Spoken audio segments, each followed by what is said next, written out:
एक पागल माँ ने अपने बच्चे को बर्गर किंग के टॉयलेट में छोड़ दिया। फिर 27 साल बाद दोनों मिलते हैं तो क्या होता है। शुरू करते हैं इस हैरत अंगेज कहानी को। उससे पहले चैनल को सब्सक्राइब करना ना भूलें। एलनटाउन पेंसिल्वेनिया के बर्गर किंग के अंदर एक फास्ट फूड वर्कर अपने कानों पर यकीन नहीं कर पा रहा होता है जब वो एक बच्चे की आवाज़ सुनता है बर्गर किंग के वॉशरूम से। उस बच्चे की रोने की तेज तेज आवाज़ें आ रही होती हैं तो वो जल्दी से वॉशरूम की ओर भागता है और देखता है एक प्यारी सी बच्ची जिसे दुनिया में आए हुए सिर्फ 3 घंटे हो चुके होते हैं, जो कि एक छोटे से स्वेटर में लिपटी होती है और दुनिया में बिल्कुल ही अकेली होती है। इस सब के बाद वो फौरन इमरजेंसी सर्विसेज के नंबर पर फोन करता है और वो लोग फौरन के फौरन उस बच्ची को लेने आ जाते हैं। फिर उस बच्ची की देखभाल शुरू कर दी जाती है और उसकी माँ को भी ढूंढने की बहुत कोशिश की जाती है। एक चाइल्ड डेवलपमेंट ऑफिसर जब उस बच्ची की तरफ देखता है तो वो सोचता है कि इस बच्ची का इस दुनिया में उन लोगों के अलावा कोई नहीं है।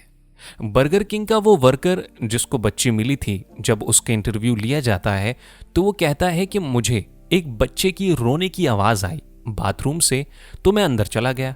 और आप लोगों को मालूम है कि जब भी आपके सामने कोई ऐसी चीज़ होए तो आप ऐसी चीज़ें एक्सपेक्ट नहीं कर सकते। और मुझे नहीं पता था कि मुझे अब क्या करना है। और वो लोग जो उसको हॉस्पिटल लेके जाते हैं उनमें से एक एम्बुलेंस ऑफिसर कहता है she is a beautiful baby, she really is, यानी कि ये एक बहुत प्यारी बच्ची है। और उनमें से एक ऑफिसर ये भी कहता है कि इस बच्ची को दुनिया में आए हुए ज़्यादा वक्त नहीं हुआ, वो जिंदा थी जब हम उसे लेकर जा रहे थे हॉस्पिटल। और जिस किसी ने भी इसको जन्म दिया है वो बहुत पेन में होगी इस वक्त, क्योंकि डिलीवरी के बाद आप लोगों को मालूम ही है कि एक माँ पर क्या बीतती है। और ये सब कुछ होता है 30 साल पहले सितंबर 15, 1986 में। और पूरी कंट्री में ये कहानी बहुत मशहूर हो जाती है। तब से उस बर्गर किंग का नाम बर्गर किंग बेबी पड़ जाता है और ये सबसे ज्यादा मशहूर आउटलेट बन जाता है। पुलिस चारों तरफ बहुत छानबीन करती है, कई लोकल लोगों का इंटरव्यू लेती है और काफी फिंगरप्रिंट्स भी तलाश करती है, लेकिन वो उसकी मां को नहीं ढूंढ पाते।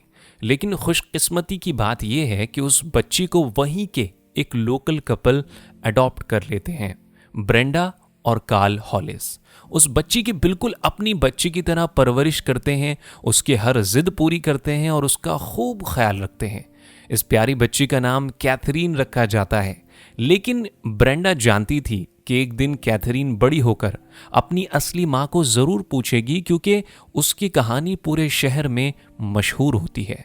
तो जब कैथरीन 12 साल की हो जाती है 1998 में, तो उसकी अडॉप्टेड पेरेंट्स उसको सब कुछ बता देते हैं उसकी असली माँ के बारे में। वो इसको एक स्क्रैप बुक दिखाते हैं जिसमें उन्होंने बहुत सारे वक्त के हिसाब से न्यूज़पेपर आर्टिकल्स कलेक्ट कर रखे थे उसके बारे में। और वो उसको एक पुरानी क्लिप भी दिखाते हैं जहाँ पर कैथरीन पाई गई थी। उस पल के बाद कैथरीन बहुत रोती है और तभी से उसको अपनी असली माँ को ढूंढने की चाहत पैदा हो जाती है। और इसने इस चीज़ को टुडे शो पर भी कहा था कि आपको हमेशा दिल में यही चाहत होती है कि आप कहाँ से आए हैं। मैं कभी भी अपनी अडॉप्टेड फैमिली को रिप्लेस नहीं करना चाहती हूँ, लेकिन अडॉप्टेड होना ऐसा है जैसा कि आपके जिस्म का एक पार्ट मिसिंग है। और जब तक आप अडॉप्टेड नहीं होते तब तक आपको ये बात समझ में नहीं आती। वक्त के साथ कैथरीन बड़ी होती गई और इसने अपना करियर मेडिसिन में शुरू करा टेक्नीशियन के तौर पर। फिर इसने शादी कर ली और अब इसके 3 बच्चे हैं। लेकिन अपनी माँ को ढूंढने की चाहत इसके दिल से कभी नहीं निकली। तो आखिरकार 27 साल की उम्र में 2014 में इसने ये कर दिखाया। इसने ये सब करने के लिए दुनिया के सबसे बड़े जासूस की मदद ली और वो है मीडिया।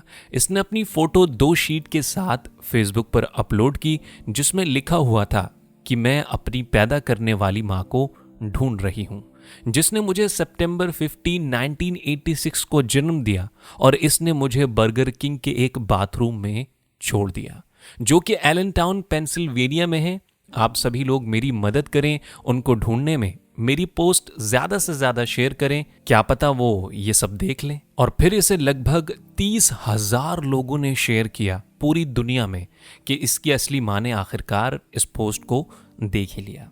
और सिर्फ ये सब होने में लगभग 2 हफ्तों का वक्त लगा और इसकी जन्म देने वाली असली माँ, जिसका नाम कैथी पोचेक था, वो आखिरकार अपनी बेटी से 27 साल बाद मिल ही गई। और जब इसकी माँ से पूछा गया कि आपने अपनी बेटी को क्यों छोड़ा था, तो ये कहानी और ज्यादा दिल दहलाने वाली थी। कैथी पोचेक सिर्फ 16 साल की बच्ची थी जब इसने इसे जन्म दिया था। इसका रेप कर दिया गया था जब ये अपनी फैमिली के साथ दूसरी कंट्री ट्रैवल कर रही थी। ये लड़की बहुत ज्यादा डर गई थी। शर्म और डर के मारे इस लड़की को ये सब करना पड़ा। ये सब सुनकर कैथरीन ने कहा, हमने आपको माफ कर दिया है और हमें बहुत अच्छे से मालूम है कि आप पर क्या बीती होगी।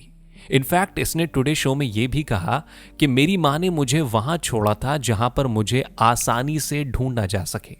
वो मुझे फेंकना नहीं चाहती थी।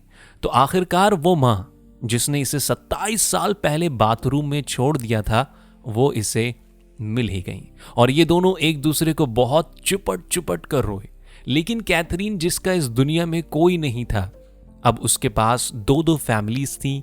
ये सब कैथरीन ने टुडे शो में कहा, जहां बीच में उसकी असली माँ है और कोने में उनकी एडॉप्टेड माँ।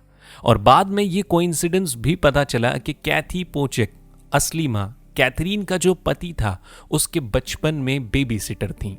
तो वो उसके पति को कैथरीन से भी पहले जानती थी।